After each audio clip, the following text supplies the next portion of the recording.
दोस्तों, वृंदावन में हर दिन लाखों की संख्या में श्रद्धालु भगवान श्री कृष्ण की लीला स्थल और मंदिरों के दर्शन करने आते हैं। इसके साथ ही कई श्रद्धालु वृंदावन की परिक्रमा भी लगाते हैं, जिसका ब्रज में बेहद महत्व माना जाता है। वृंदावन में हर दिन लाखों की संख्या में श्रद्धालु भगवान श्री कृष्ण की लीला स्थल और मंदिरों के दर्शन करने आते हैं। इसके साथ ही कई श्रद्धालु वृंदावन की परिक्रमा भी लगाते हैं, जिसका ब्रज में बेहद महत्व माना जाता है। वैसे तो हर कोई जब भी मंदिर जाता है तो दर्शन करने के बाद यह परिक्रमा ज़रूर लगाता है, लेकिन वृंदावन में सिर्फ मंदिरों की ही नहीं बल्कि पूरे वृंदावन क्षेत्र की परिक्रमा लगाने का महत्व है। मान्यताओं के अनुसार भगवान कृष्ण ने वृंदावन की पावन धरती पर अपनी लीलाएं की और उनके चरणों का राज आज भी वृंदावन में मौजूद है। ऐसे में दोस्तों, हम आज एक ऐसी घटना के बारे में बात करेंगे कि जब यमुना नदी में डूबते हुए बच्चे को बचाने चले आए भगवान श्री कृष्ण। जन्माष्टमी के दिन यमुना नदी के किनारे एक ऐसा चमत्कार हुआ कि वृंदावन के लोग उस चमत्कार को देखकर हैरान रह गए, क्योंकि वृंदावन के इतिहास में ऐसा चमत्कार आज तक देखने को नहीं मिला था। इस चमत्कार को देखकर आपके पैरों तले ज़मीन खिसक जाएगी। इस वीडियो को बिल्कुल अंत तक देखिएगा। वीडियो शुरू करने से पहले एक बार कमेंट बॉक्स में जय श्री बांके बिहारी लाल राधे कृष्ण ज़रूर लिखिएगा। साथ ही अगर आप हमारे चैनल पर नए आए हैं तो चैनल को सब्सक्राइब जरूर कर दीजिएगा। तो आइए दोस्तों, इस वीडियो की शुरुआत कर लेते हैं। प्यारे दोस्तों, अगर मन में सच्ची श्रद्धा हो तो वृंदावन में विराजमान बांके बिहारी जी हर किसी की सहायता करने आते हैं। ऐसा ही एक चमत्कार हुआ था वृंदावन के रहने वाले आशुतोष जी के साथ। आशुतोष जी बांके बिहारी जी के बहुत बड़े भक्त थे। वो हर रोज सुबह उठते ही तैयार होकर सबसे पहले बिहारी जी के मंदिर जाते, उसके बाद ही अन्न का दाना ग्रहण करते। आशुतोष जी के माता पिता भी भगवान श्री कृष्ण के बहुत बड़े भक्त थे। ऐसे में उन्होंने अपने बेटे का नाम आशुतोष रखा था।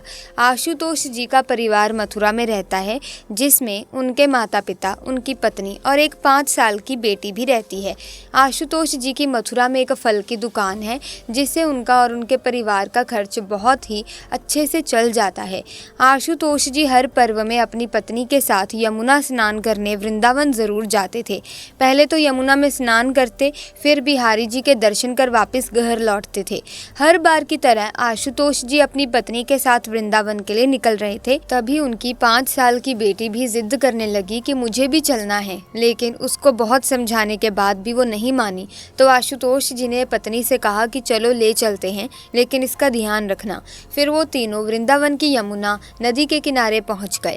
आशुतोष हर बार निधिवन के बगल में आरती घाट पर स्नान करता था, जहाँ पर यमुना जी की आरती हुआ करती थी। आशुतोष जी ने पत्नी से कहा, तुम जाकर पहले स्नान कर लो, तब तक मैं बच्ची का ध्यान रखूंगा। उसकी पत्नी स्नान करके आती है। फिर आशुतोष बोलता है, तुम इसका ध्यान रखो, अब मैं जा रहा हूँ। फिर आशुतोष यमुना स्नान के लिए चला गया। उसके बाद उसकी पत्नी वहीं पर धूप बत्ती और दीपक जलाकर यमुना जी की पूजा करने लगी। इतने में उसकी 5 साल की बेटी खेलते हुए यमुना नदी की तरफ चली गई। उस वक्त आशुतोष स्नान कर रहा था और उसकी पत्नी पूजा कर रही थी, इसीलिए दोनों का ध्यान उस बच्ची पर गया ही नहीं। वो बच्ची धीरे धीरे उस नदी में डूबने लगी। तभी उसकी पत्नी को रोने की आवाज़ आती है। जब वो पीछे मुड़कर देखती है तो वहाँ उसकी बच्ची नहीं होती। जब वो यमुना की तरफ देखती है तो घबरा जाती है, क्योंकि उसकी बच्ची काफ़ी आगे की तरफ डूब रही थी। आशुतोष को भी तैरना नहीं आता था। तभी आशुतोष और उसकी पत्नी भगवान श्री कृष्ण का नाम लेकर मदद के लिए चिल्लाने लगते हैं। फिर वहाँ पर एक ऐसा चमत्कार हुआ जिसे देखकर सभी के होश उड़ गए। पलक झपकते ही वहाँ पर एक 16 साल का लड़का भागता हुए आता है और नदी में कूद जाता है। देखते ही देखते वो लड़का बच्ची को यमुना से बाहर ले आता है। उसकी माँ बच्ची को गले से लगाकर रोने लगती है। आशुतोष की नज़र उस 16 साल के लड़के पर जाती है। तभी वो लड़का यमुना नदी के अंदर डुबकी लगाता है। आशुतोष काफ़ी देर तक खड़े होकर उस लड़के का इंतज़ार करता है, लेकिन वो लड़का यमुना से बाहर आता ही नहीं। अब आशुतोष समझ चुका था कि ये लड़का कोई साधारण लड़का नहीं था।